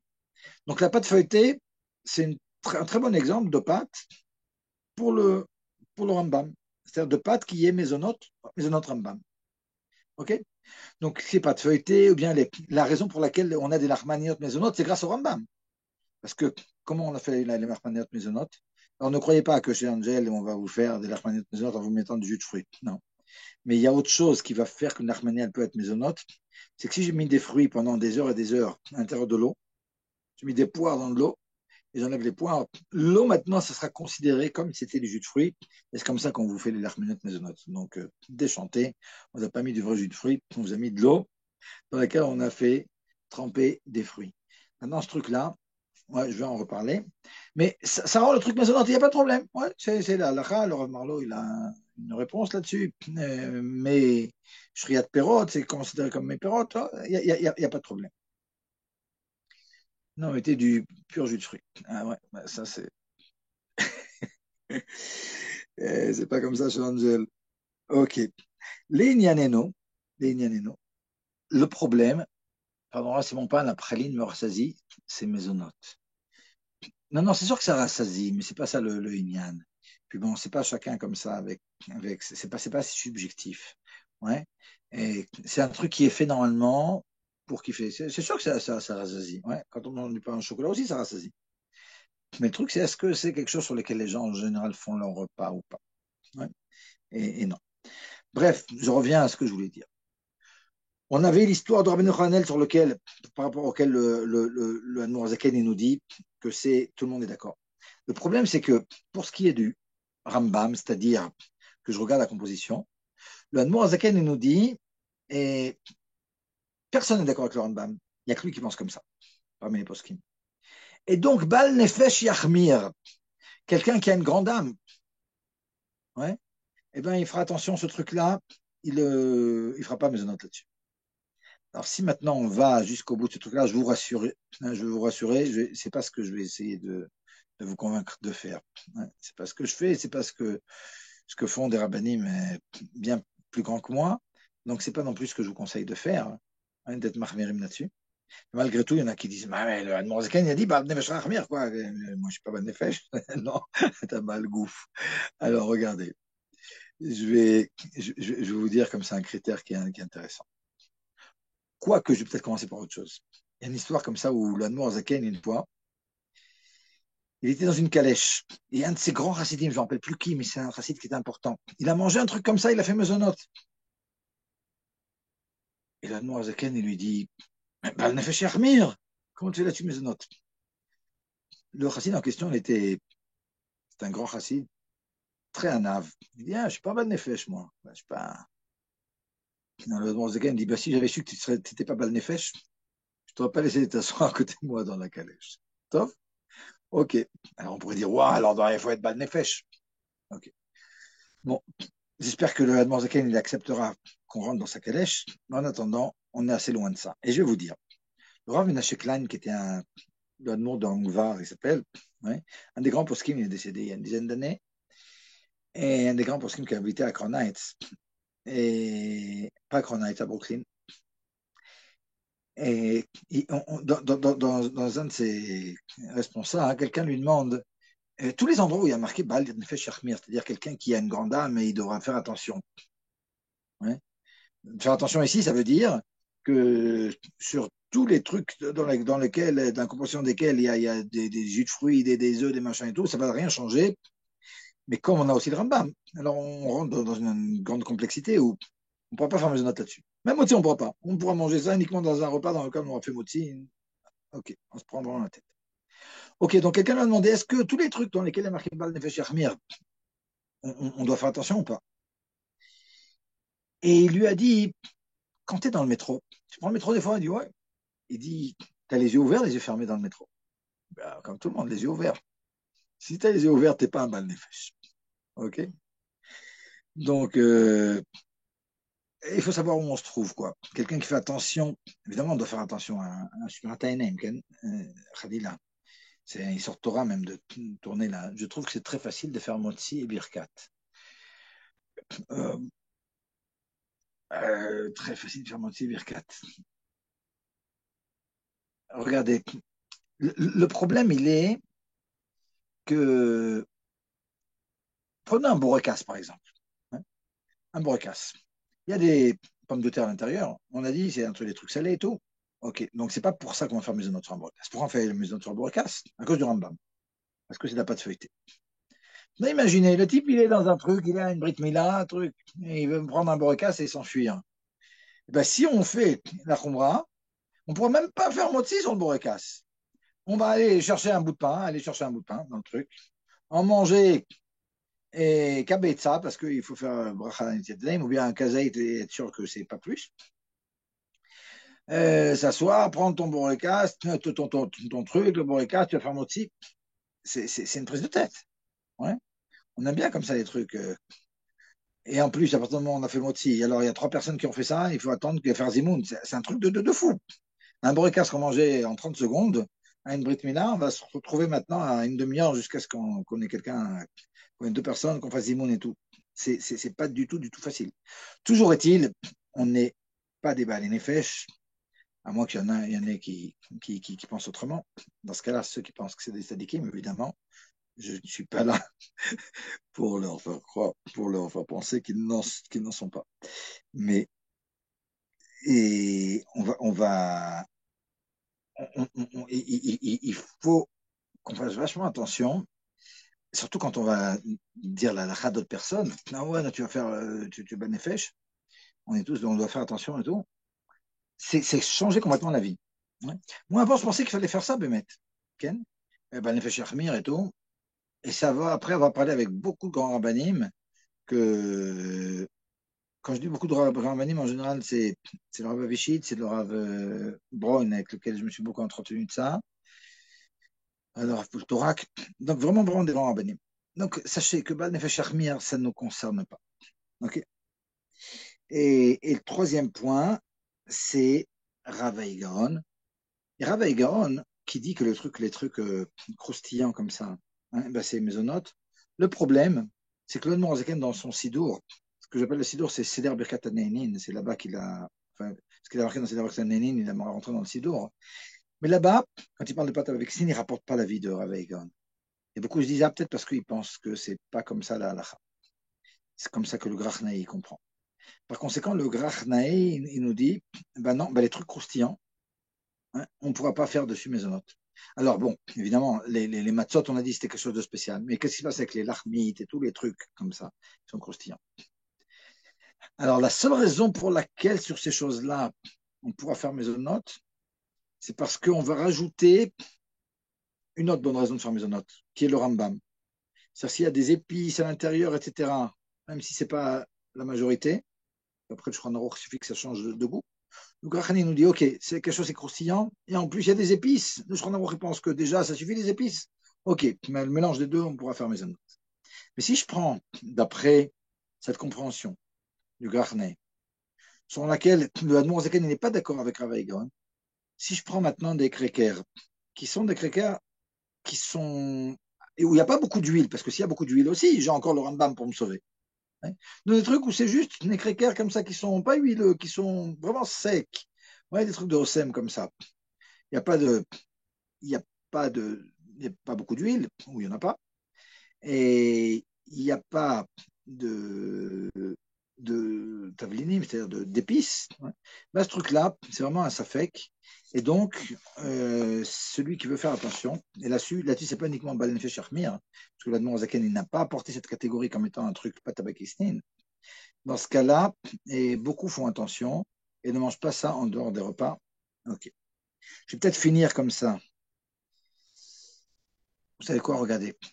Et pour pas finir que de toute façon, je vais prendre encore 6 7 minutes. Mais Bémet, je vais pas me vexer si vous vous en allez. Et tant qu'il y en a un qui reste, parce qu'il y a des choses importantes. Je vais parler d'Achmenat Maisonot, mais je vais vous parler aussi des béguélés, du kougel et des gâteaux moelleux comme ça. Ok? Alors, comme ça. D'autant que c'est enregistré, alors autant que ça soit complet comme ça. Et la Raniot Maisonot. Ok, alors on en a parlé. Il y en a beaucoup qui vont nous dire, il y a beaucoup de poskim qui disent dans 2 minutes, mais c'est pas sérieux. Les Raniot Maisonot, on les mange pour en faire un repas, on les mange pas pour kiffer. Donc de toute façon, c'est motzi. Même si tu as mis du jus de fruits et tout, ouais, autant que on ressent pas tellement le goût du jus de fruits. Donc est-ce que réellement, il y en a beaucoup qui remettent en compte toute la notion de l'harmoniette maisonnante. Alors sachez qu'il y a ici, je vais vous dire quelque chose de vraiment, vraiment important. auquel on fait attention uniquement quand on étudie vraiment en profondeur c'est la chôte de l'Admour Azaken. L'Admour Azaken, quand il nous parle de cette pâte à Babekisnin, telle que Rabbeinu Hananel ou telle que Rav Eigon le comprennent, c'est-à-dire la pâte fourrée ou bien la pâte croustillante, ils nous disent, parce que comme ça, c'est un pain qui est fait pour kiffer, pas pour assasier. Donc pour Rabbeinu Hananel et pour Rav Eigon, ça rentre dans les critères. Par conséquent, c'est la raison pour laquelle, quand on parle d'un truc fourré, fourré du truc sucré. Mais si c'est fourré avec quelque chose de salé, comme on a dit, hein, malgré le fait que c'est fourré, et donc a priori, bah, je pourrais dire, bah, ça y est, j'ai le kiss, j'ai la poche dont me parle Rabbeinu Hananel. C'est vrai, mais malgré tout, il me manque l'élément que c'est fait pour rassasier et que c'est fait pour profiter, enfin pour kiffer. Et par conséquent, si c'est fait avec des fruits, alors ça sera maisonnote. Si c'est avec du thon, de la viande, etc., ça reste moti. Pareil pour les trucs croustillants. Si maintenant c'est croustillant, mais c'est de la matzah, mais la matzah, j'en prends même dans le repas, ouais, mais il me manque l'élément fait pour kiffer. Mais si c'est un truc croustillant, mais épicé, etc., ouais, Rav Eigon, il te dira, ou bien un truc un peu spécial. Et, ok, ça, c'est maisonnote. Or, le Rambam, quand il te parle, quand le Hanmourazaken nous rapporte le Rambam avec les critères de avec quoi je vais pétrir ma pâte, il nous dit s'il y a plus de miel, d'huile, de sucre, etc., que d'eau, alors le truc sera maisonnote. Il ne rentre pas du tout dans l'explication de c'est fait pour kiffer ou c'est pas fait pour kiffer. Donc on comprend que dans la compréhension du Hanmourazaken dans le Rambam, le critère de cette pâte à Kisnin du Rambam, c'est quelque chose de complètement objectif. S'il y a plus de ça que de ça, c'est tout. C'est motzi, nekuda. C'est maisonnote. S'il y a moins, c'est motzi. Donc déjà, par rapport à tous les poskim qui veulent remettre en question la notion de pâte à Kisnin, de l'Armaniat maisonnote, pardon, hein, il y a le Dechemed, il y a toutes sortes. Là, Mourazakan, lui, il pense que oui, il y a cette notion. Premier point.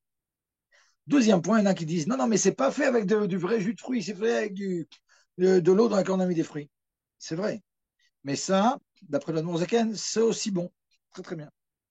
Alors, d'autres vont nous rapporter un autre élément maintenant, très important. Et ce que je veux vous dire, c'est une marloquette aux États-Unis entre l'Itaïm et Chassidim. Regardez, je rentre encore dans un truc très intéressant. Dans le Rambam, si vous vous rappelez, le Shulchan Aruch, il avait compris que si je mettais assez d'huile pour que ça change de goût, alors c'était déjà maisonnote. Le Rama, lui, il comprend, non, ça ne suffit pas de mettre un peu que ça change de goût, il faut en mettre beaucoup. Okay.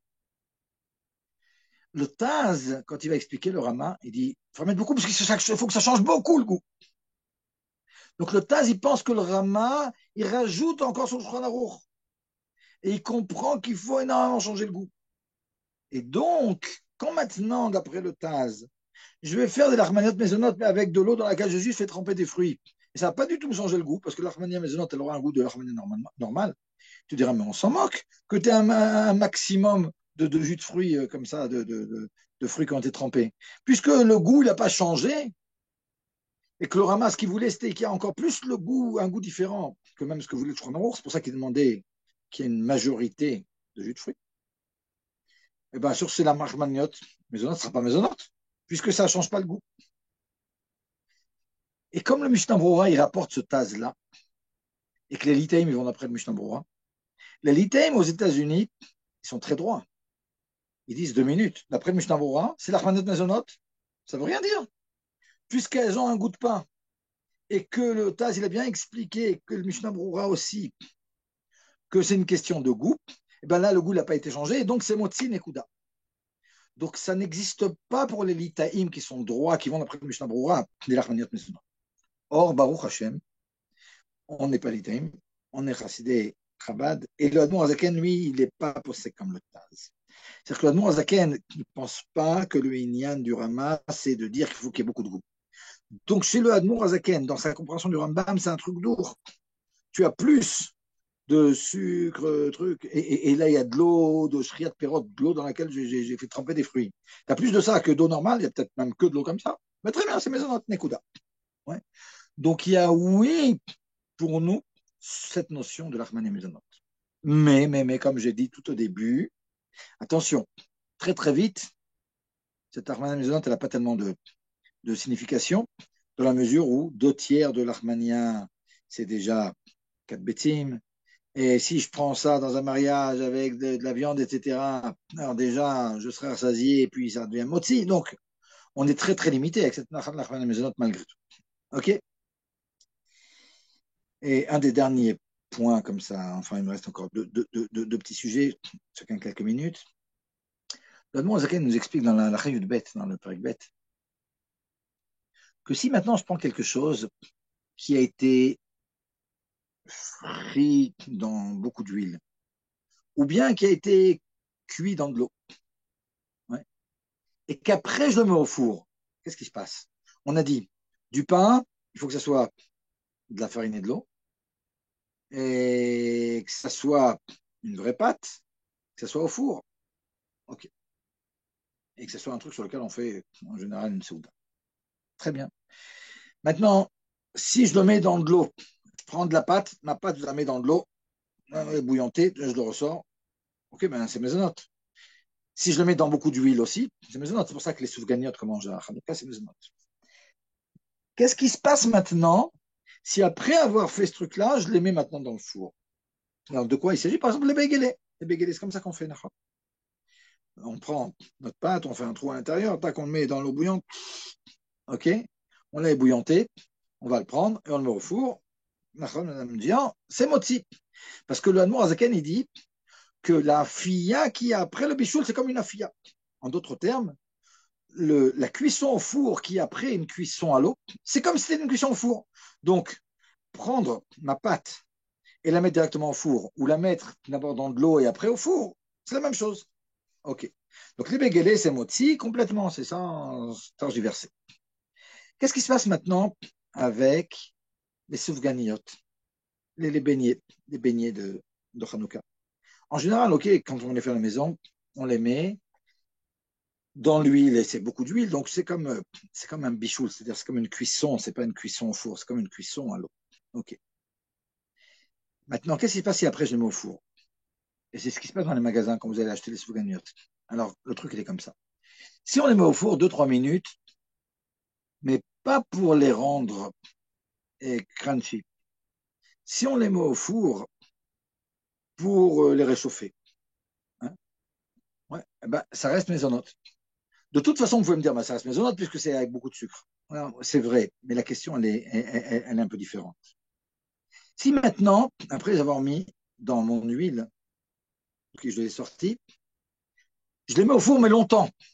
Longtemps de façon à ce que ça devienne vraiment avec une espèce de croûte comme ça. Ils sont différents.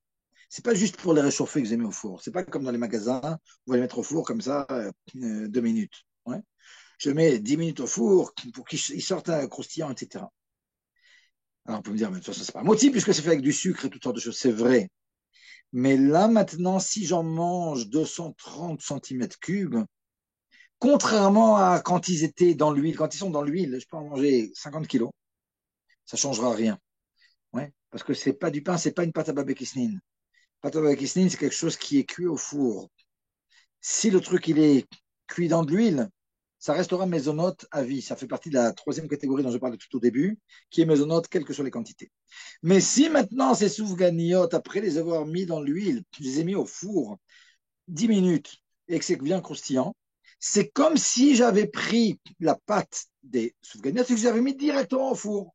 Alors ça aurait fait quoi? Ça aurait fait un mésonote, mais un mésonote de la catégorie intermédiaire de pâte à babekisnine, qui est tel que lorsque j'en mange 230 centimètres cubes, eh ben, je dois faire moti, etc. Donc, dans ce cas-là, il faut faire attention. Parce que si des soufganiotes, j'en mange, et les béguélés, hein, et non, le béguélé, on a dit, c'était moti de toute façon. Hein, mais les soufganiotes, qui sont faites avec beaucoup de sucre et tout, si je les ai mises au four et que j'en mange maintenant 230 centimètres cubes, j'en mange ouais, même deux déjà, elles sont normales, assez grosses. Ouais, j'aurais dépassé les 230 centimètres cubes. bah, déjà, ça sera moti, même si c'est un truc qui est sucré, parce que c'est la catégorie intermédiaire. C'est-à-dire, j'espère que c'est clair. Et dernier point qui n'est pas tellement connu, est ce que je vais vous dire, c'est différent de ce que dit le Rav Green dans son livre, mais c'est après vraiment conseil avec beaucoup de rabbinim. Et un gave, je voulais aussi vous parler du Kugel, hein, c'est le Kugel, puisqu'on vient de parler de toutes ces choses-là. Hein. Quand je prends le Kugel, c'est quoi? On a pris des pâtes, les pâtes, on les a fait cuire. Après, on prend de l'huile avec du sucre, on fait un truc, du caramel, on mélange les pâtes avec le caramel, ouais. Puis on rajoute toutes sortes de trucs, on rajoute du sucre, des machins et des œufs, ouais. Et on fait une espèce de pâte. Et ce truc-là, après, on va le mettre au four. Alors les pâtes, au début, elles étaient cuites, mais une fois que je les ai mises au four, ouais, ben, ça devient de la filla, ça devient un truc qui est fait au four. Alors tout le monde n'est pas d'accord là-dessus. Ouais. Parce qu'il y en a qui disent, mais non, ben, pas du tout, mais c'est des pâtes, c'est pas une vraie pâte à pain, c'est des pâtes qu'on a mélangées. D'autres vont dire non, mais et il y a encore, non pas moi si Madame Dur, mais regardez 2 minutes, il y en a qui vont dire non, mais il y a beaucoup de vapeur, donc c'est comme une cuisson, c'est pas comme le grachnae, et la halakha sera comme ça. Ouais. Et il y a des rabbinim Chabad qui ne pensent pas comme ça, mais c'est souvent par non-compréhension du truc dont je vous dis ce que vous dites le grachnae. Malgré tout, a priori, ben, c'est exactement comme je vous dis juste avant. C'est-à-dire c'est quelque chose qui a été cuit et maintenant qui est mis au four. Ouais, et il me faut beaucoup de temps. Et l'eau s'est déjà évaporée. Donc quand il est au four, ben, quelque part, c'est une vraie cuisson au four. Alors, ça ne sera pas moti parce que de toute façon, il y a beaucoup de tavlini, ouais, et il y a beaucoup de caramel, etc. Mais malgré tout, si j'en mange 230 grammes, il y a beaucoup de raisons de dire que je devrais faire moti, même sur le coup. Mais comme il y a aussi des bonnes raisons de penser que c'est différent d'une pâte, malgré tout, le Grachnae, vraiment, il reste sur un grand point d'interrogation et il dit faire attention à ne pas en manger 230 centimètres cubes. C'est-à-dire, si je mets au kidouche maintenant à la bête Knesset et que bon, bah, je mangeais un truc maisonnote, ouais, et que je mange un, deux, trois tranches de Kugel, hein, en dehors du fait que bon, bah, un type va tomber malade. Mais en plus, bah, c'est un problème. C'est un problème parce qu'il rentre dans un grand safek, un grand doute à savoir s'il aurait dû faire Netiat Yadayim et un Motzi, Birkat Amazon là-dessus. Donc quand on mange du Kugel, il ne faut pas en manger 230 centimètres cubes. C'est-à-dire, à moins que ce soit dans un repas. Et vraiment, vraiment le dernier point maintenant, et je vous libère, c'est les gâteaux, on ne peut pas ne pas en parler. Les gâteaux Sfog, je ne sais pas comment ça s'appelle en français. Les gâteaux d'Angèle a dit chez elle. Les trucs qui sont faits avec une pâte qui n'est pas une pâte, un truc qui est liquide, on met ça dans un tavenit, un moule, hein, avec beaucoup de sucre, de machin, etc. Puis, ok, et ça enfle. Okay. Ce truc-là, dans quelle catégorie ça rentre? Parce qu'a priori, c'est quelque chose qui est fait avec, ouais, on a dit c'était une pâte qui était, vous avez plus qu'on a parlé du pancake. On a dit que quelque chose qui était fait avec de la farine et de l'eau, mais ça gonflait, ça devenait assez épais, ouais, bah c'est, même si c'est fait de quelque chose qui est liquide, quand on parle du pancake, on a parlé de ça, si on en mange 230 centimètres cubes, on doit faire un motzi. Ouais. Alors, il y en a qui pensent que non, mais là c'est différent parce qu'il y a beaucoup de fruits, enfin de jus de fruits, etc. dans le gâteau dont je suis en train de parler. Mais ça ne change rien. C'est comme pâte à babekisnin.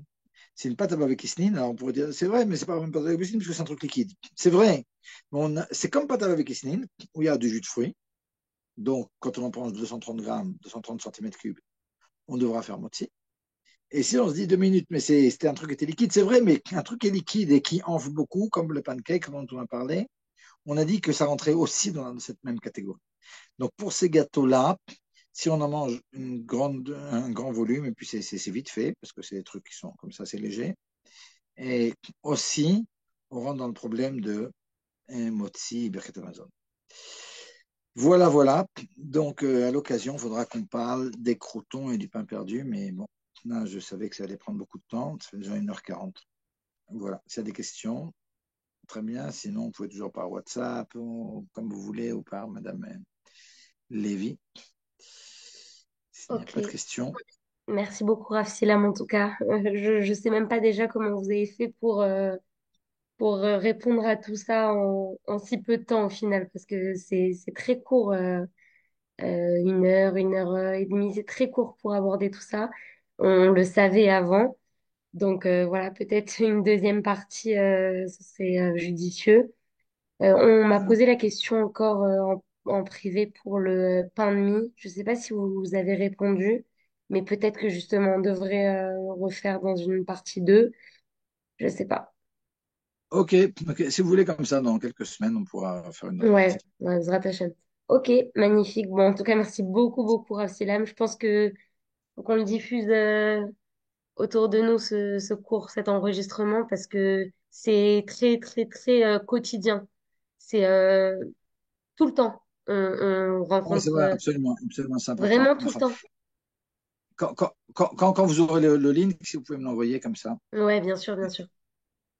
Zrat Hashem. Dans Merci beaucoup, Ravsilam. la, la, la, Kol Tov. les trot.